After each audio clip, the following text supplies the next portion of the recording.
All right. They said, what time is it? We're going to say buff time. What time is it? BuffTime. Buff time. Let's go, baby. It is the Buff Time podcast with Bigg Dogg, Chico, and Brian Howell of BuffZone. Brian, how you doing, man? I'm good. How you doing, Chico? I've been making it. We got through another week of spring practice, practice number 8, with another practice coming up, number 9 on Saturday, where the media won't have access to it. But tell us, about the access that you guys did have this past week and how everything went. We saw, of course, interviews from Coach Mathis, Coach Hart Right. last week, and a couple of players. So give us a quick recap of what you were able to see out there. Yeah. Well, first off, I'm just glad you have your internet back, so you don't have to do this from your car. So, Right? if anybody saw the first one, that's why he was doing it from his car because the internet was not working at home. But Right. yeah, this week was a good week because we got I love talking to the assistants because you get to learn more about their position groups and get a little insight on that. And so earlier this week, we got a chance to talk to Coach Flea, the running backs coach, Gary Harrell, and learn a lot about the running backs. I thought it was a really insightful day. Actually, we talked to him as well as Dylan Edwards and Micah Welch. And when we did our first podcast earlier this week, we talked about running backs, and it was interesting because we talked about some of the things we could see Dylan doing, and then Dylan came out the next day and said, "Yeah, that's kind of what I'm going to be doing." So, Yeah. it was good to hear from that. I think the biggest thing, and we'll discuss it more, but like Coach Harrell talking about, there's more commitment to the run, and I thought it was insightful. He said, "Look, there wasn't a whole lot of times last year we called a straight run; it was all RPOs, and this year Yeah. we're going to do that." And so, I thought that was big. I think not unexpected with Pat Shermer that would be the case, but so that was a good day on Tuesday, and then on Thursday, Coach Mathis and also DJ McKinney, the Oklahoma State transfer, and it was great to get Mathis because we haven't talked to him since his introductory press conference like last February or March. We were Yeah. supposed to get him a couple times last year, but it's not his favorite thing to do, talking to the media. But he was great. He was really good with us and gave us a lot of insight to the cornerback position and secondary in general. So I thought this week was a really good week as far as learning about those two position groups specifically. Yes, indeed. And like to go back for a minute, the running back position and Coach Flea and what he said, and also I saw a couple of clips of Alton McCaskill getting through there, looking like a big Clydesdale, so to speak, running through those holes. Man, who wants to hit a big 6'1" running back running right at you like this? And he's fully healthy. It looks like it, and he looks like he has that full confidence. Dylan Edwards going to be all over the field from the slot to the backfield. Savion Wilkerson, that steady horse is ready to go when he's called upon. But then you have the freshman Michael Welch, who is really, really looking good out there, scoring touchdowns, bouncing off people, running the ball strong, powerful. So you got a lot of competition back there. And of course, Coach Prime loves Charlie Offerdahl, and he's only going to continue to run hard and be that spark plug back in the backfield. So I love the commitment to the run for Coach Pat Shermer. Yeah. Overall, I said that I think it's only going to help Shadur Sanders in his case at the end of the day for the Heisman, because if you look back in history, the Heisman wins games and puts up numbers. Yep. And a friend of winning games for a quarterback is the running game, and that's what we must utilize, especially if we have the guys to do it back there.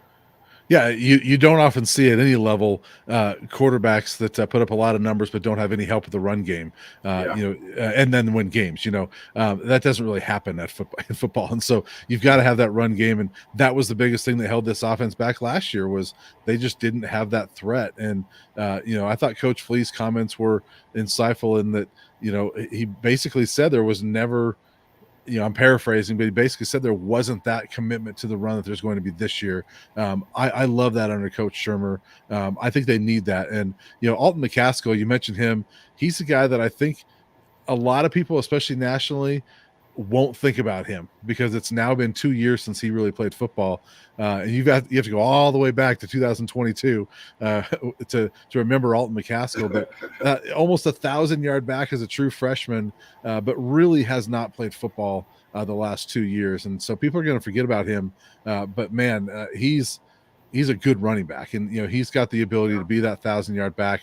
I don't know what their carry load is going to be if he'll have the carries to get to 1,000 yards, but he'll be that productive in my opinion. And then Micah Welch, we've talked about him the last time, but but man, the way he's coming out, he's that bowling ball running back, that Emmitt Smith body type that Coach Prime loves, and he's making a good impression. Dylan Edwards, as you and I talked about before, like we'd like to see him split out more. He mentioned the other day, well, I'm playing more receiver now. Well, I love that. And then Savion Wilkerson is another guy that people forget about, but 2 years ago he was 1,000-yard back. At Jackson State, and so it. And then Charlie Offerdahl, it's hard for me to. That's an interesting one in that I don't. He gets a lot of attention, but then the carries aren't there in game time because he's a walk-on, and so sometimes I'm like, well, I don't know how much time to spend on talking about him because I don't know how much he'll play. But then every time you see him practice, it's like, Charlie Offerdahl, he's pretty good. So I would love, and he's a great kid, and so I would love to see him get the opportunity. So I don't know how much they'll use him or not, but that's 5 running backs they have that you're like, okay, that's a pretty good group. Yeah, just throw them in there and let them ball out. But at the end of the day, you will have to have those guys blocking up front. And we've been hearing rumblings of a couple of guys who may be entering the portal. Are there names you want to put out there that could be entering the portal right now? I know that is a holdover or two from last year. Of course, Big Savion is still there at the right tackle position. But we'll see how it plays out on the offensive line. I'm sure Coach Prime is still looking to make improvements to continue to up that line in front of, so that you can't touch two for real. Don't touch two. Hopefully they won't allow people to touch two, but it's still going to be looking to add people on that offensive line. Who are some guys who you think may be entering that transfer portal? Yeah, it's hard to say. And real quick, I want to correct myself because I said all the way back in 2022 is when McCaskill was almost 1,000-yard rusher. That was 2021. So it's been even longer. Wait, hold up. 3 years ago, right? Yeah, because 22 was the year he was out at Houston, and then last year didn't play a whole lot. So exactly. It's hard to say who's going to go into the portal.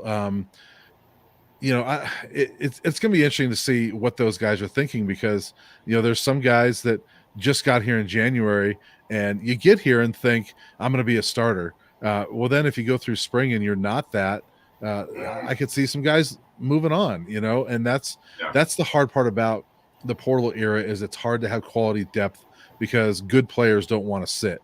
And, and so far, like, we're not seeing Savion Washington go with that first team right now. And so is that a guy that decides, what, I'm going to go in the portal? He could go play for Sean Lewis at San Diego State. I don't know what he's thinking, but that's a name to me to keep an eye on. Some of those guys that are holdovers from last year that maybe they're not going to play a whole lot, and Isaiah Jada, some of those guys, Kareem Harden, some of those guys that maybe didn't play a lot last year, and it looks like they may not play this year. Do they move on as well? Tyler Brown, is he a guy that, does he get that starting spot? I don't see him moving on. Going nowhere. I agree, but I guess what I'm saying with him is, like, I'm curious to see if he's going to be a starter. I don't mean to put him in the transfer portal talk, but like, I'm curious to see where he lands as far as that starting lineup goes. But it's going to be really interesting to see what happens with that group, because they've got a lot of starting ability and starting experience. But how many of those guys want to stick around if they aren't starters coming out of spring? Yeah, but also, like you said, some of the guys who didn't play a lot, I can understand that. But if you're a guy that came in January, man, I think you still should be having a mindset of, I'm trying to go for that starting spot. I just got to continue to learn the playbook and keep going after it. I think I could get in that starting spot. But you had a couple linemen there that was on campus that you were able to speak to that played over. We call them forever buffs on that offensive line, and they said they were pretty impressed with what they've seen out there. I'll tell you what I've been impressed with, and that is just to see Jordan Seaton working with the first unit as a 17, 18-year-old grown man out there, and just playing the part and looking the part. I've been impressed with that. Justin Mayers at the guard position, Hank Zielinskis at the center spot, doing this thing. Tyler Brown being a strong rock at the right guard, and then Khalil Benson at the right tackle spot. Now, we've been seeing him move around a lot.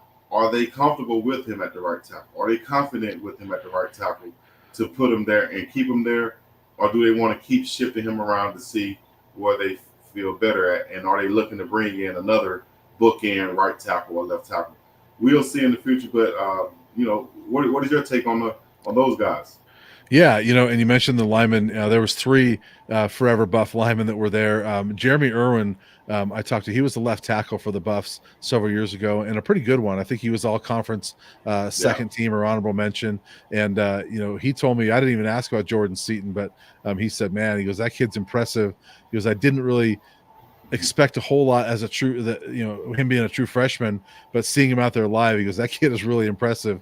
And the other two linemen, Alex Kelly, Jonathan Huckins. Alex Kelly was a starting center for 3-4 years, and Huckins played a lot of guard, and they were both talking about the offensive line looks pretty good, and that they're impressed by those guys, just seeing them live. And so that's good to hear from actual linemen, yeah, and not just me, but actual guys that play the position, and not too long ago for this school, to say, wow, these guys look pretty good.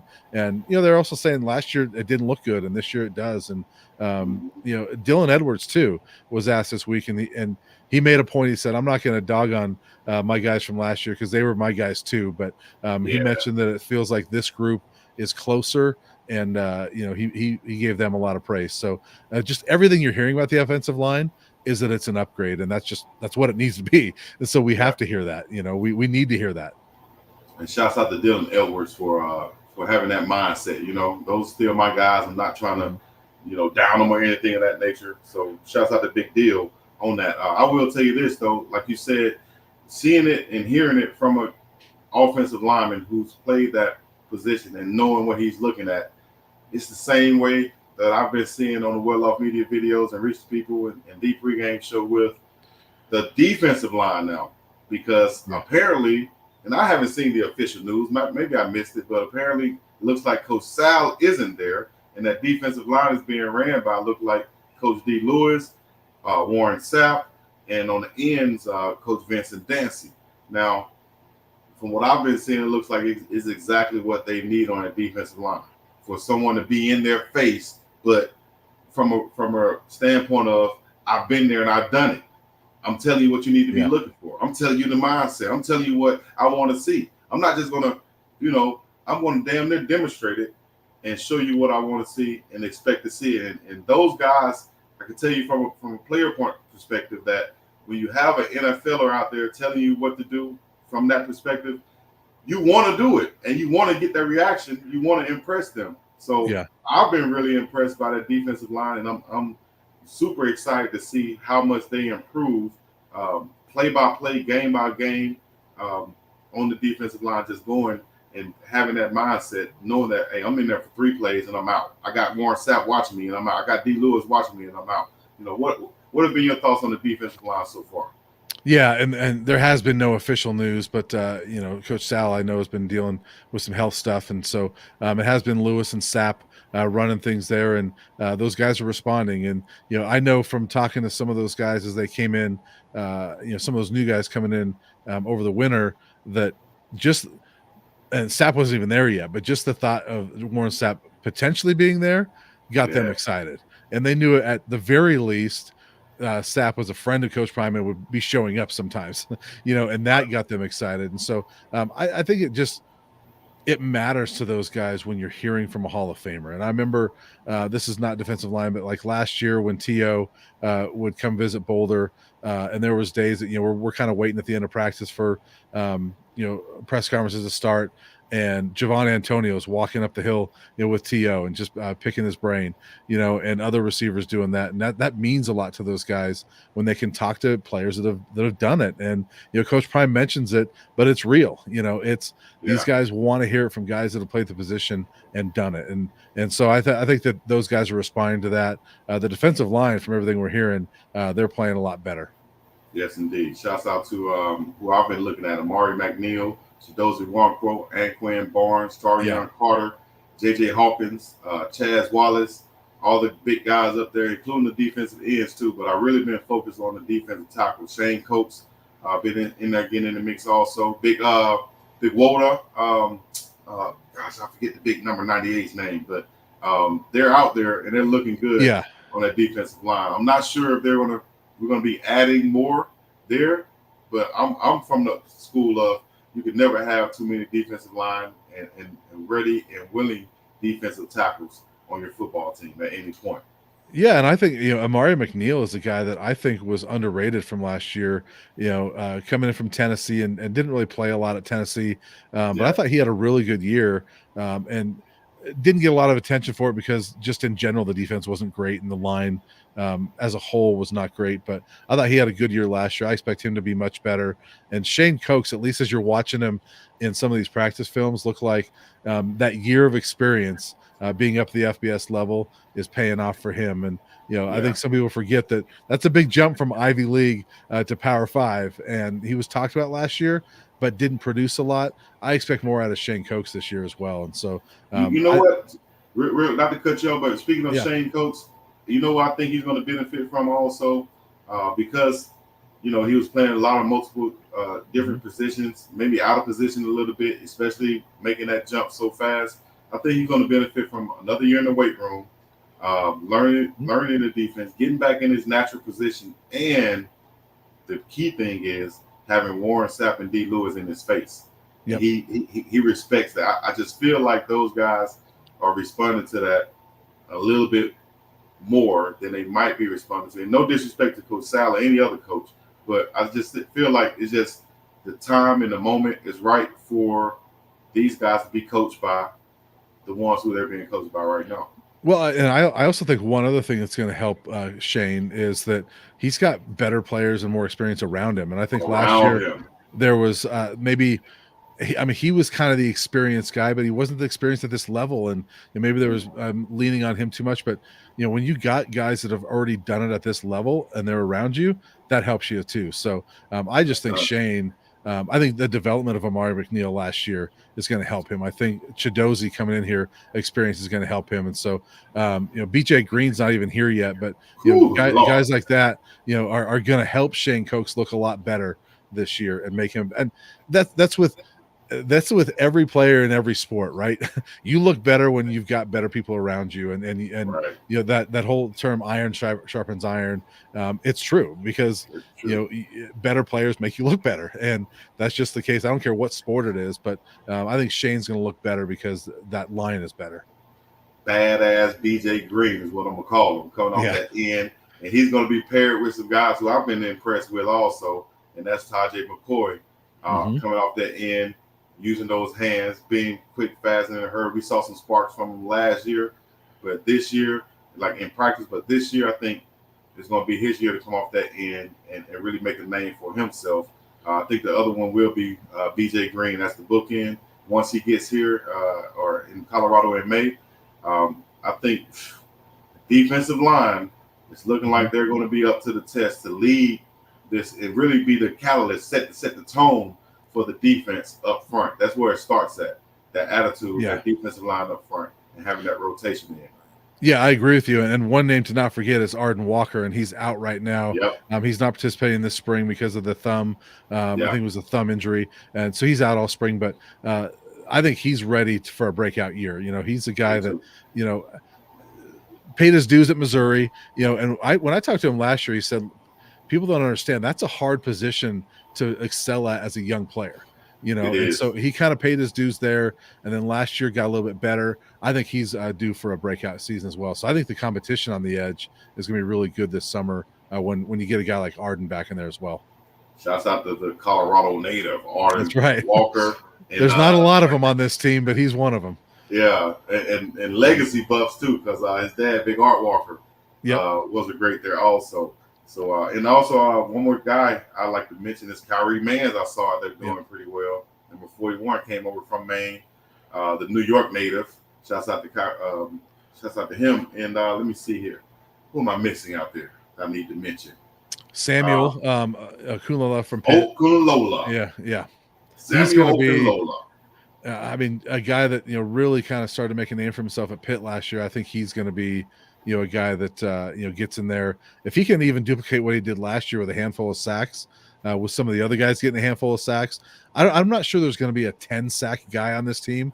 But if you've got a handful of guys that are getting 4 and 5, that's what you need. I think you're okay with that.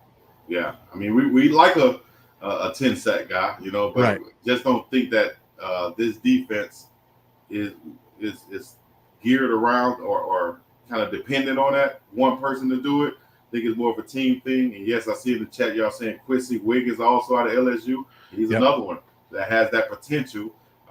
Just want to see him reach that full level and really understand how good he can be. I think he's maybe in the mode of like Amari McNeil was, in my opinion, because Amari McNeil, like you said, didn't play a lot at Tennessee, but it's so much talent at Tennessee. Like even when I played, I remember playing against them, and the backup tight end was on special teams, and I was like, "Who is this big fella right here?"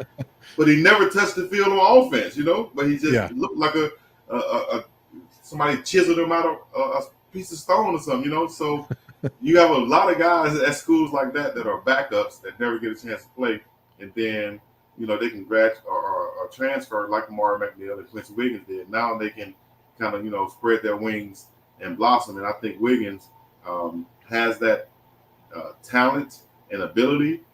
Will he just put it all together with the mindset and take over like he can? I think so.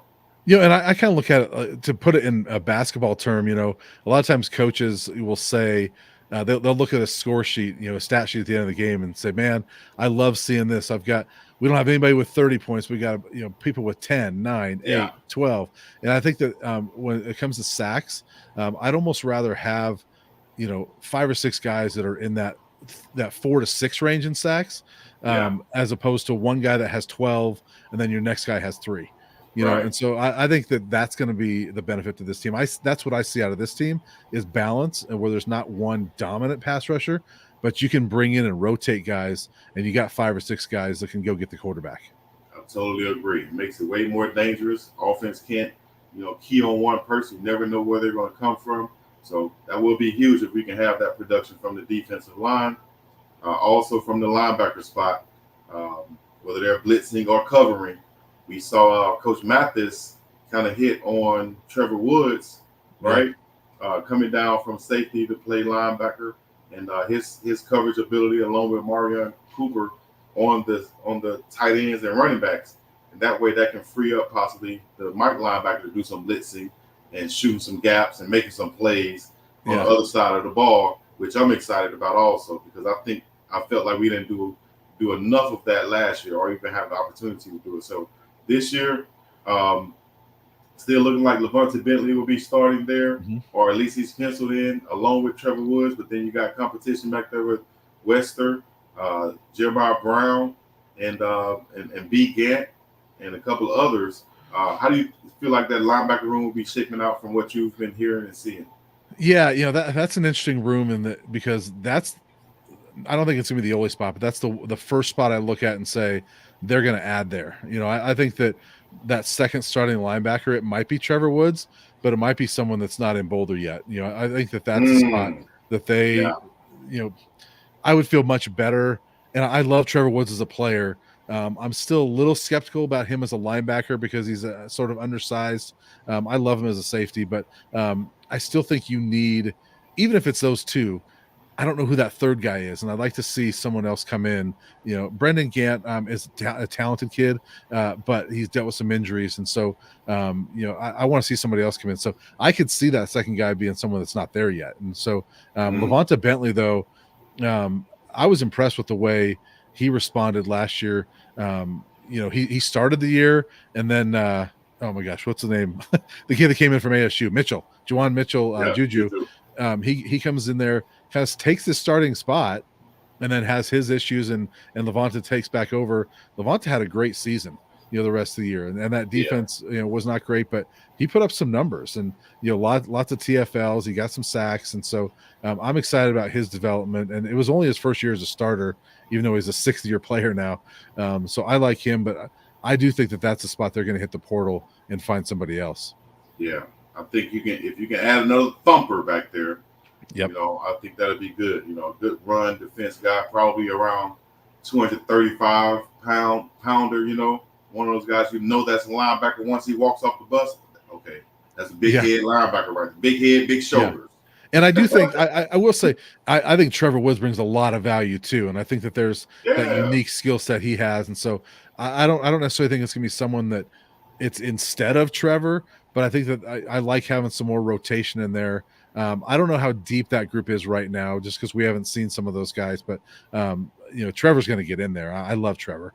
And you got to take into consideration you lost a guy who they thought was going to really be contributing this year with DK DeMore Kennedy from Alabama, thinking that he was going to. So you got to think you might have to fill in someone, not just somebody who might play Trevor's spot or might play Bentley's spot. Just give us a linebacker who could play high level football, who can make tackles, who has a track record from it. I did see a guy come out of Middle Tennessee, either Middle Tennessee or Tennessee State. I think it was Middle Tennessee that put up major numbers on that level. So we'll see. I always say a linebacker, if he can play, he can play no matter what level, and those stats will be there. If he can get to the ball carrier, those stats will be there, and you can tell no matter what level.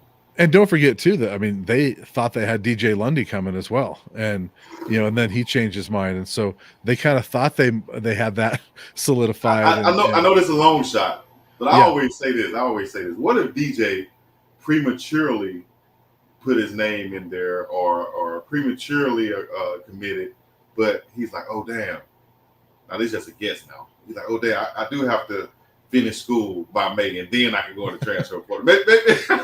It also could have been. Remember back, at that time, Florida State was kind of losing a lot of guys to the portal, and Adam and I have talked about this. That it could have been some Florida State boosters saying, "Wait a minute, we better go get some of those guys back and say, hey DJ, you know what? Here's a little money if you want to come back and just stay here."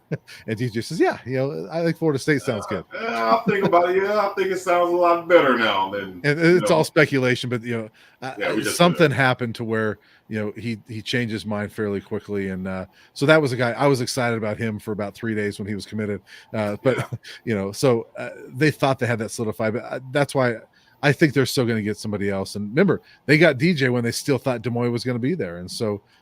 You're adding DJ to Des Moines. Now you don't have either one. And so I do think that's the spot. They might get one or two guys. Going to hit that spot heavy and hard, I think, in the portal, if not for anything, for some depth back there and rotational pieces. Got a few minutes left here. You guys get in the chat. Let us know what you think. Leave a like, subscribe, comment. Make sure you subscribe to Brian's page, also on YouTube. Follow us on Twitter. Y'all see the handles right up there at the top.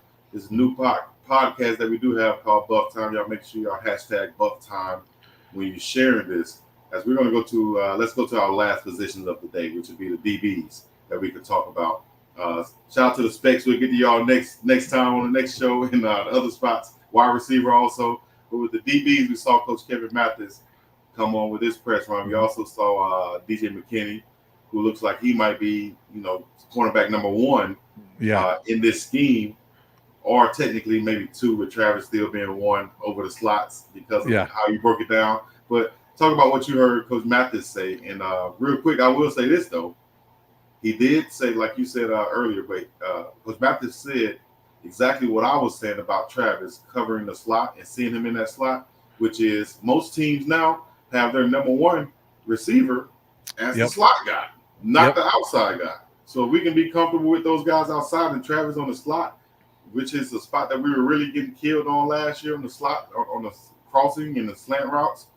Put Travis there and bring in two other guys who we're comfortable with on the outside and work them out there and let them defend those longer throws from the quarterback.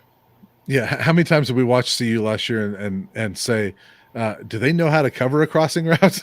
And like it was insane last year, that a couple of those games. But Travis, it was interesting to hear that because he's always been that outside guy. But I thought the more interesting thing was Coach Mathis talking about Travis sticking his nose in there in the B gap and making some plays down there.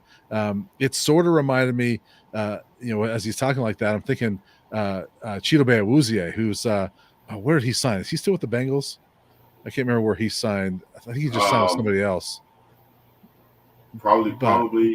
I can check it out. I have to look. He did sign somewhere else. I can't remember where it is. But anyway, he's one of the best corners we've seen around here in a long time, and he played in that slot. Yeah. and made some plays. And I think he actually still holds the CU record for most sacks by a DB.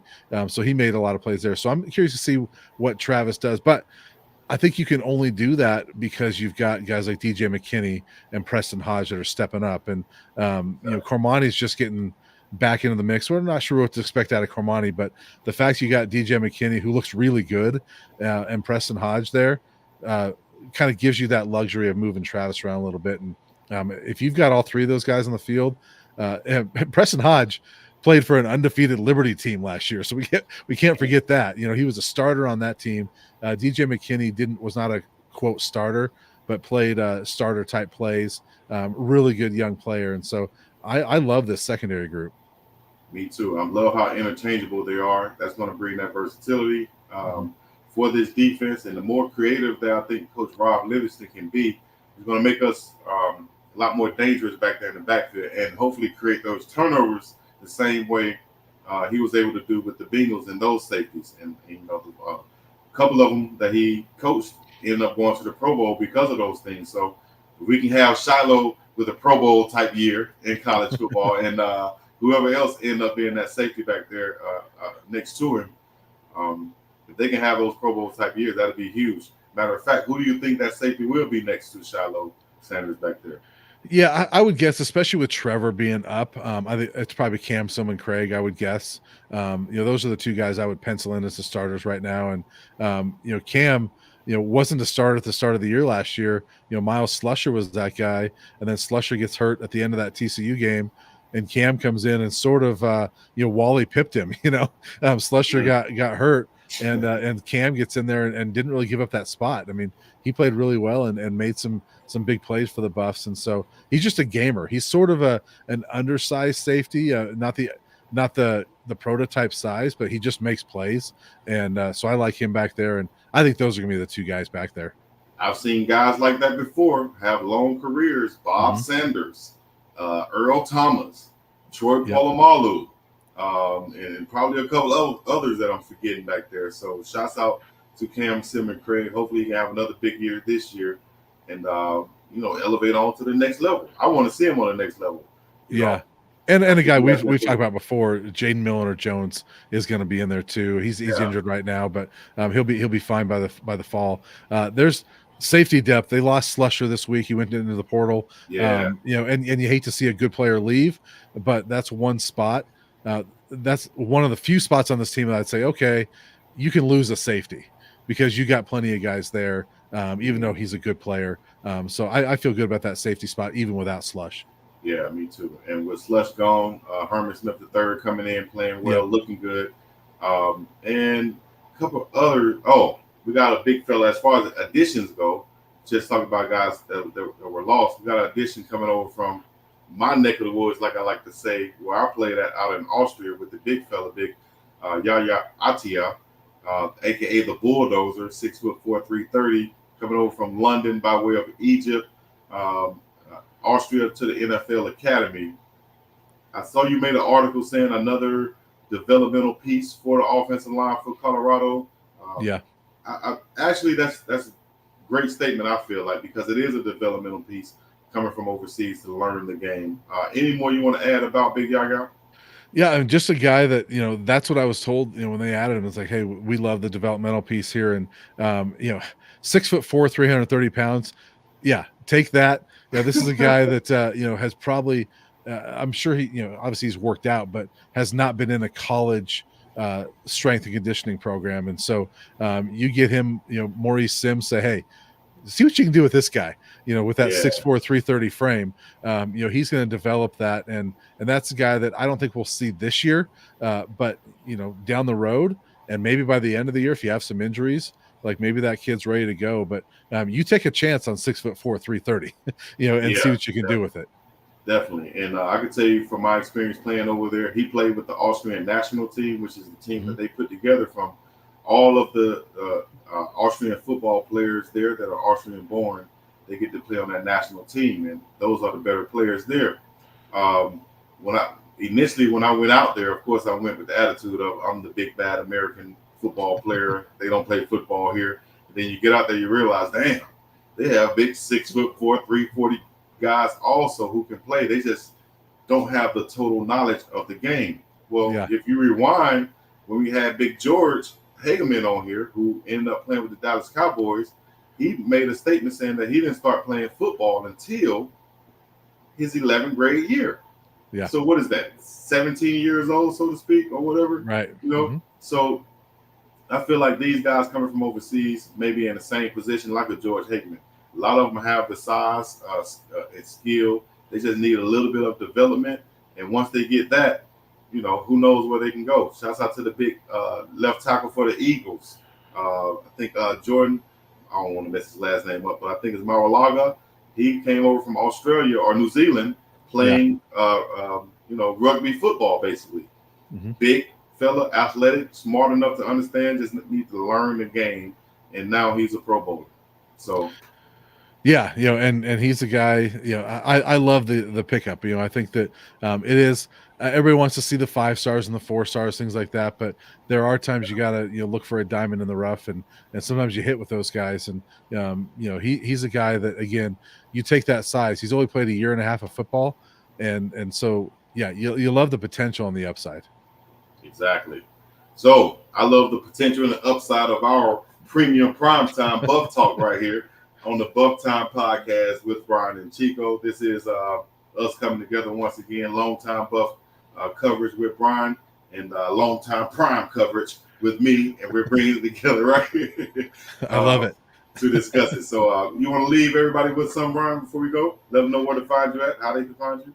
Yeah, just the Twitter handle there, you know, up at the top of the page, and you know, buffzone.com for all of our coverage, and you know, not only, you know, football, but you know, a lot of basketball and other sports as well, if you know, you want to learn about those sports as well. But yeah, just looking forward to doing this more often, and chatting Buffs with you. And you know, a couple more weeks of spring ball, so we'll be doing this, you know, a lot over the last couple of weeks, and then you know, probably you know, over the summer a little bit as transfer additions come, and you know, maybe some guys leave as well, as we get ready for the season coming up. It's gonna be here before we know it, and so you know, I'm kind of excited for that. Exactly. So stay tuned. Next time we get on, we're going to talk about more positions, and of course, primetime weekend coming up, and all things Coach Prime and Colorado Buff Talk. All right. Let us know what you think. Leave a like, subscribe, comment, all the other good stuff. We're going to be up and about it here. Peace and Awesome. Yes, sir. Thanks once again.